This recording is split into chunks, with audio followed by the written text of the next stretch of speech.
Wrapping up our series on Harry Potter, and there are a few of you who are probably saying, woohoo! I hear those chuckles. I am hoping, though, that we have all gained something, perhaps not a new Harry Potter fan, which I promise was not my goal, but rather the understanding that we can find God not only in the most unexpected of places, but in all places.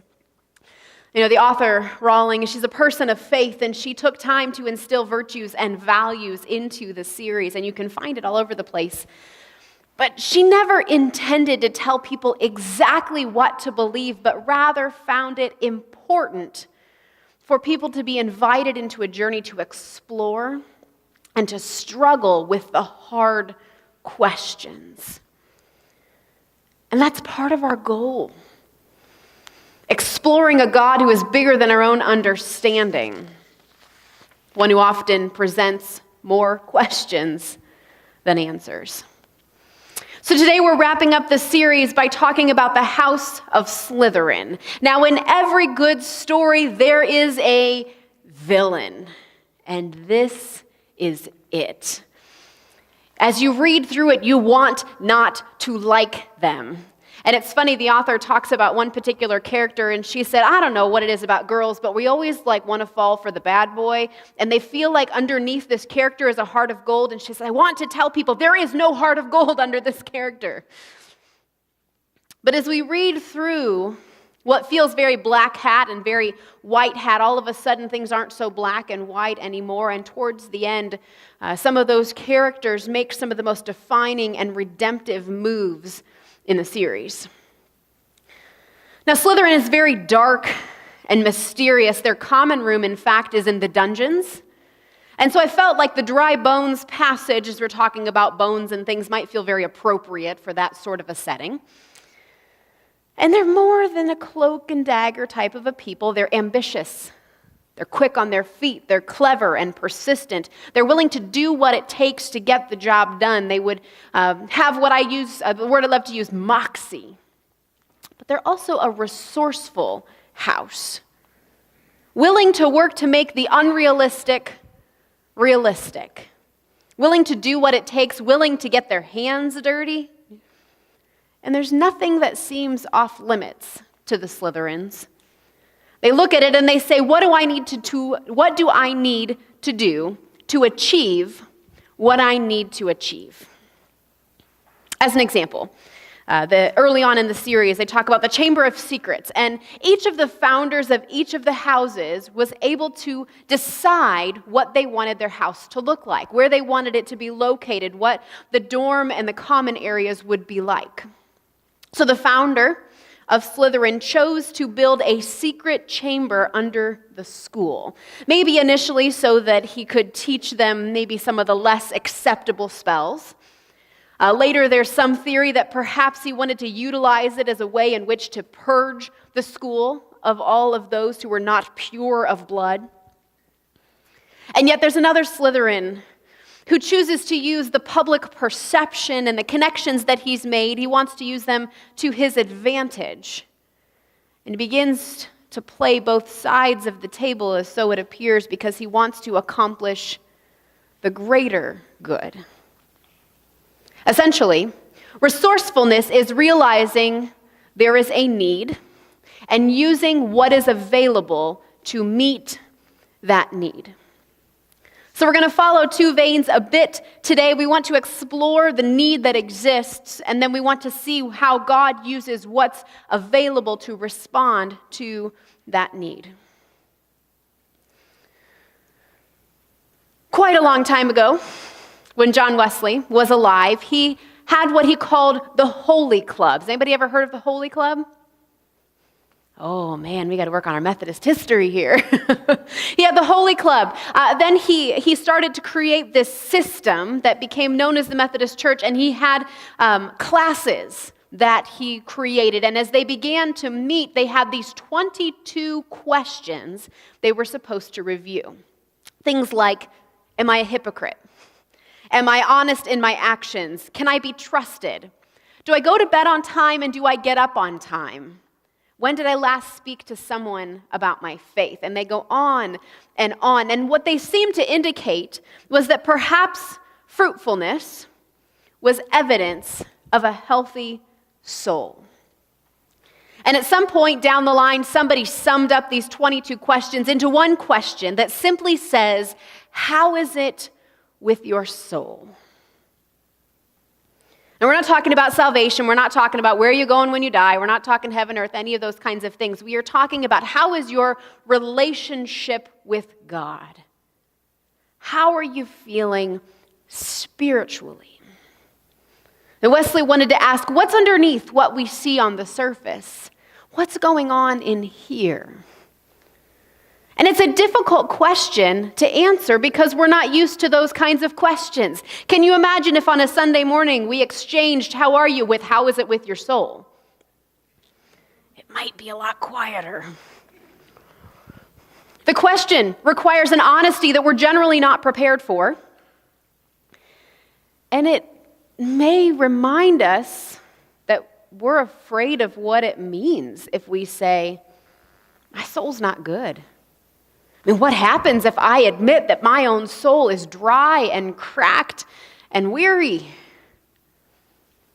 So I'm going to ask you this morning, if you had to put an image to the state of your soul, what would it look like? A desert? A flowering garden? A big oasis? Perhaps the pit of despair? Our scripture this morning is from the book of Ezekiel, and Ezekiel, again, is a prophet, and he has the opportunity to prophesy to his fellow exiles in Babylon. And early on in the book of Ezekiel, we hear him, and he gets this difficult task of having to tell his fellow exiles that Jerusalem, their home, is going to be destroyed. Not only have they been kicked out, but it's going to be totally dismantled, which means you can't go home anytime soon. And they're devastated. And towards the end of the book, Ezekiel brings to them another vision. And he begins by laying out the image of the soul of a nation. He says, I'm taken to this place, and before me is basically a battlefield. And there are bodies strewn all over the place. Now, I'm familiar with the story of dry bones. I've known about it for a very long time, but I had always imagined that when we spoke about bones, we spoke about one skeleton coming together. Nope, this is a whole battlefield, a whole valley of bones. And these are dry bones, very dry, in fact, that the Hebrew tells us. And as an aside, yes, we've got a picture coming up here on the screen. In fact, I was doing a Google search, and I was looking at, how long does it take for bones to really become dry? And I feel like this is one of the drawbacks as a pastor. I'm waiting to see what kind of ads I'm going to get after doing such a search. But very dry means they've been there for a very long time. There is no hope. There is no resuscitation available. It's not like Lazarus, who was dead for a short period of time, and Jesus raises him again. And these are no help. What the people, the exiles, see, what they understand, they identify with, is this grief and this defeat that has come upon them. So God comes before them and says, can these bones live? Can these dry, parched, weary, unattended to bones live? It's like God saying, what do you think? What do you think? Is this possible? And there appears to be a trust from the prophet, and so God instructs the prophet to begin to bring the bones to life, and slowly but surely the whole of the bones come to life. As a friend of mine described it, like a zombie army. These bones come to life, and there's a final climactic moment where the bones and the sinews and the flesh and the skin, they're all together, but there is no breath in the bones. And God instructs the prophet to call upon the four winds, the ruach. This is a great Hebrew word. And it is one that has a difficult distinction to know which meaning it is. It could be the wind. It could be breath. It could be the Spirit of God. But it is this breath that causes the difference between a lifeless body and a living being. And I imagine as those bones come together and that ruach enters into the body, it's like that moment in all the movies when CPR works and it's, the body has come to life. These bones that were once strewn all across the battlefield, broken, bodies scattered as bones, they now stand before the prophet full of life again. And maybe y'all got it figured out. But I think there's a real need here in the midst of this. There are those who stand in the midst of the valley, feeling a lot like scattered bones, experiencing the dryness of the soul, longing to be revived and resuscitated. And the image of the dry bones reanimating is life-giving and hope-infusing. You see, God in God's resourcefulness uses the imagery of the dry bones to remind us that there is hope for even me, for the critical soul, the skeptical soul, the weary soul, the worn down soul, the inspirationless soul, the guilt-stricken soul, the done soul. You see, within us, there is a need, a desire, a craving for spiritual resuscitation. Love that phrase.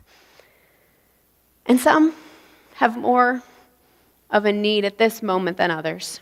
But it's how we're wired. There is this innate spiritual hunger within us to connect to God, to connect to the sacred. And so this vibrant soul is that which satisfies the need. And our next sermon series is called Ancient Practices, and we're going to talk about different ways in which we can connect that innate hunger to the sacredness of God. But as a good pastor, I'm not going to leave you hanging today. I don't want to bring up a need and then not offer some ways to respond to that need. So let me help you out for just a moment. If you are standing there in the valley today, I want to remind you of a few ways and things you can do to help. One, are you connected with a community? Do you have people and places that you can talk to authentically and transparently and honestly about how it is with your soul? Maybe it is not your pew mate. Maybe it is. But maybe it's not. Maybe it might even be helpful to find a professional with which to speak, a mental health counselor, a spiritual director, someone in that vein. But Wesley asked the questions because he felt it was important to talk about the answers, regardless of what they might be. It's important as well to know thyself, right? We talk about different strokes for different folks. Not everybody is a 5 a.m. in the morning devotional kind of person. Not everybody is a nature walk kind of a person. We can use personality tests. We use things called the Enneagram. We use strengths finders, all those kinds of things to figure out what works. And so our goal is to figure out what works and then use it. A big, huge, important part for all of us is awareness. You see, the resourcefulness of God says that God is everywhere and in all things, and so therefore nothing is off limits. We have to ask ourselves, are there things or places where we believe we won't find God? Have we shut off an entire section or portion of our life or of our world because we believe we can't find God there? Have we separated what we believe to be the sacred from what we believe to be the secular? We have to ask ourselves, where is God already moving and how do we get in the path of God? Rather than praying and asking, God, tell us what new ministry to start, perhaps the question is asking, God, show us where you are and how we become a part of that. We also have to create space and availability. I mean, we talk about creating our own little corner of our room that's our own little devotional spot, but I want to push the box a bit further and ask, what kind of space do we need to create? Is there mental capacity for being ready to engage with God? Are our minds ready? Are we emotionally ready for what an encounter with God might actually look like? What opening up to God might look like? Have we created physical time to be available and aware of God? If something strikes me, if I see something that makes me think of God, am I willing to stop long enough to acknowledge it? Am I willing to stop and pray, stop and journal, stop and have a quick conversation with God before rushing on? Or is what's going on in life too important for that? But even more so, we have to be willing to offer ourselves grace. And this may come out sounding heretical in the church, but your spiritual health does not define you. Your spiritual health does not define you. It is easy in the church to assume that being holier than thou is required. It is easy in the church to assume that getting it all right is required. It is easy to assume that having a vibrant soul is required. But what happens when we believe in that train of thought? All of a sudden, we're afraid that we can't attain any leadership positions. A church council chair has to have a soul health of X. And our trustee chair has to have a spiritual health of X. And our Sunday school teachers have to have a spiritual health of X. And our staff parish chair has to have a spiritual health of like 800,000th power. What happens is we don't ask for the help that we need because we're embarrassed or because we think everyone else has it all together. We think we're too far gone. Or we hide the truth of the health of our souls. What if someone realizes my weakness? They might use it against me. They might judge me. All of a sudden it's like, well, no wonder she can't hack it. She's short.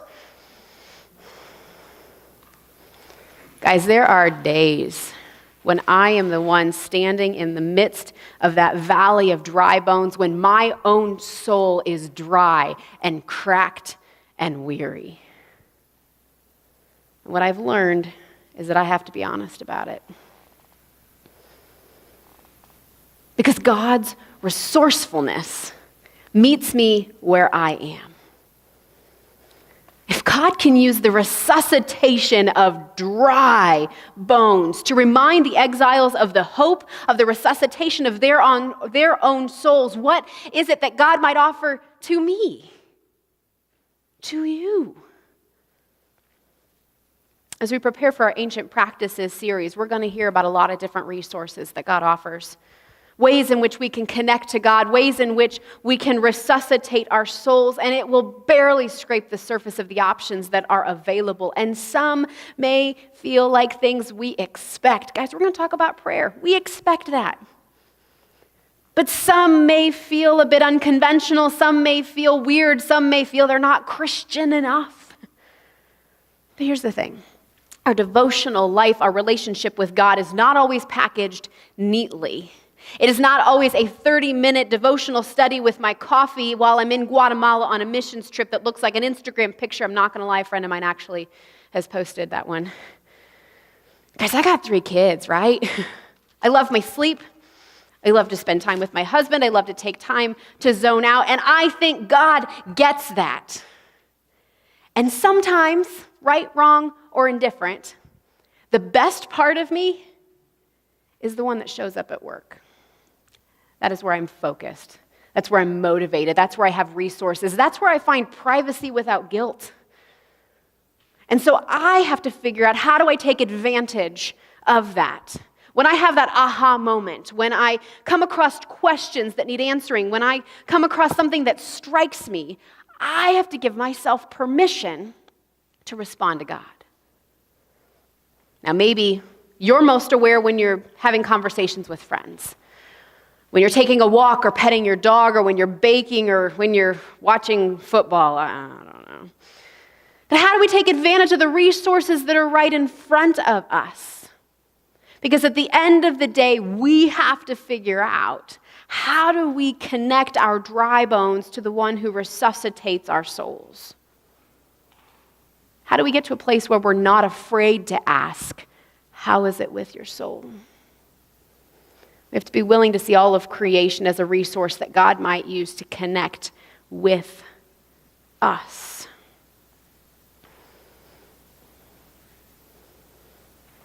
Because indeed, all of creation is God-breathed, God-infused, and intended as a way in which we might connect.